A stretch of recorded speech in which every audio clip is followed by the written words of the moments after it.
Mission accomplished. We had a great drama-free holiday week. I have made it to 2023. I apologize to anyone in advance. I find humor about my condition helps me. I am finding I am being a bit selfish currently. All of the participants dispersed yesterday afternoon.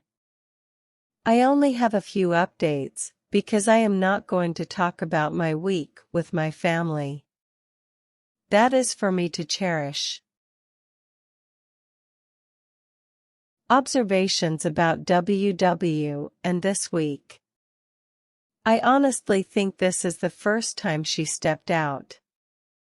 Being with all of us this whole week seems to take a toll on her. It is funny how when you know something, a person's actions make more sense. She was secretive about her phone. She stepped out of our family gathering to get some air, quite a few times. The best was when she needed to run into town and one of the grandkids wanted to go to town also. The gymnastics she did to not take the grandkid. I have to admit that I kinda played with it by asking why not. So the affair is continuing. With me now retired, and she is asking me about my plans for the day or week. So I go ahead and tell her, and then ask her what her plans are. Later this week, I will suggest we meet up for lunch, due to me being in the same area as her on our plans. Just to F with her. I guess it was true someone said on another post, unpredictability is the cheater's worst enemy.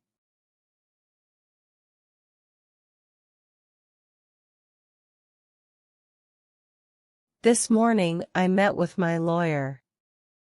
I had made decisions and asked him to draw up papers. I replaced my temporary will with my new permanent will.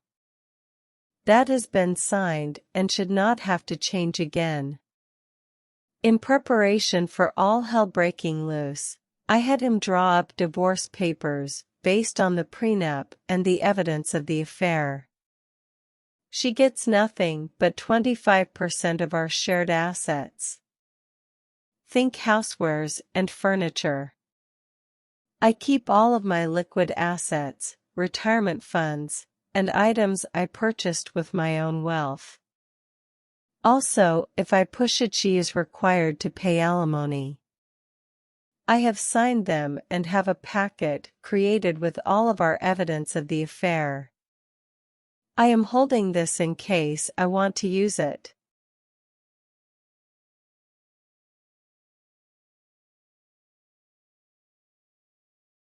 I sold my loan to the trust. I will allow the trustees to convert it to shares in AP's company. Speaking of the trust, I have decided how I want it managed. I will drop myself to a 1% trustee. The twins will get the majority of the trusteeship. The 4 grandkids will make up the rest.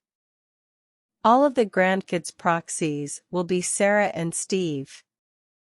As each turns 24, the kids' trusteeship will move from Sarah and Steve to the grandkid. If a fraction is left over, Sarah gets the extra share/vote/value. I have planned a meeting with the kids, Sarah and Steve, for next week. I plan on telling them everything then. They have to sign documents, and they will want to know why I am doing this.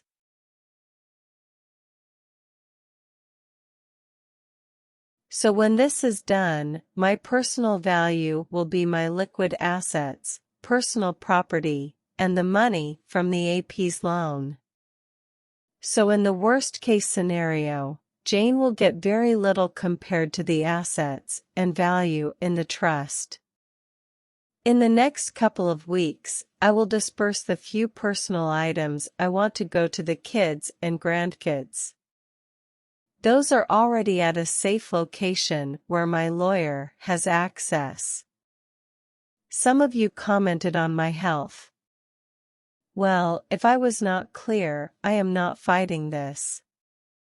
I am letting nature take its course. So I have no ill side effects from any treatments. I did notice this week I was more easily tired out. The family noticed also. I played it off as the old man getting older. I still have the cough. The cough is what started it all. It was my tumors in the lung that led to all of the diagnoses. I just played that as a lingering COVID cough. I expect to go downhill pretty fast once other issues pop up. But by that time everyone will know. And thank you for all of your well wishes on that aspect.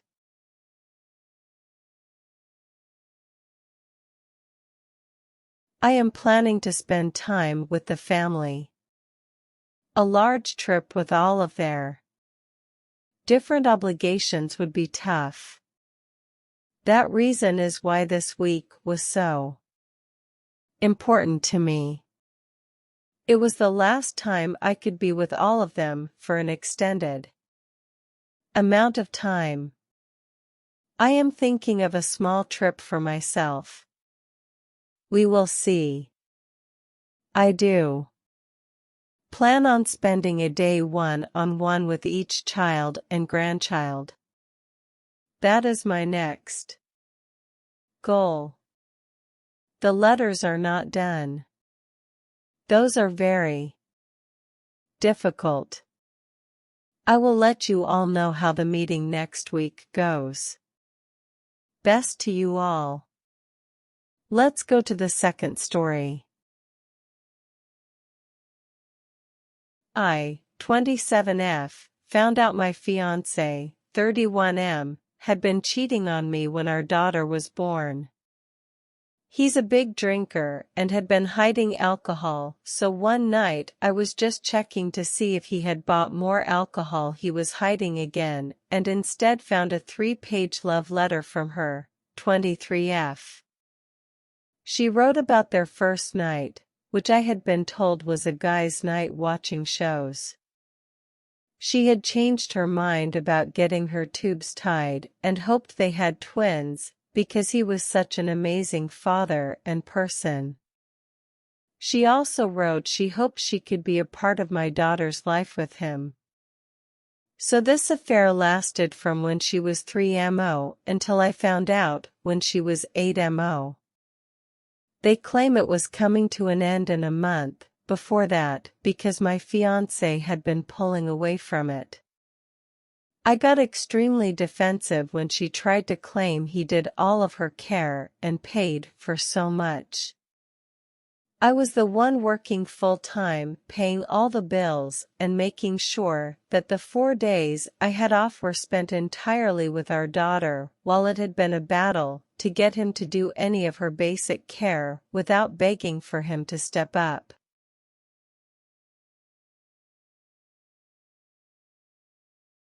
We briefly tried to be a triad after this, because both of us ladies had stopped being in poly relationships to be monogamous with him. They continued to disrespect my boundaries within the dynamic. So I told them I would leave with my daughter, promised he would still have contact and be in her life, and even offered to keep helping pay the rent when the place was out of my name. Partner, 31M, said no to this and immediately kicked her out and started trying to truly fix things with me. We had a deal that I would have access to his phone after this, because the trust is gone. He still downloads pictures and videos of other women, which upsets me. Especially because one of the women he's FB friends with. His excuse is he's addicted to porn, but he won't do anything to work on it. But for the FB friend, he said he was shocked to see she had an EV and forgot he had saved it. Today his phone password has changed again. Am I the one in the wrong for snooping and feeling like I'm absolutely worthless after this? For added context, her birth wasn't easy, so my healing took a bit longer. He said he hadn't been feeling loved while I was healing and doing all of the care for our daughter. Now a year later from when it started, he's really stepped up with helping out and stopped drinking excessively.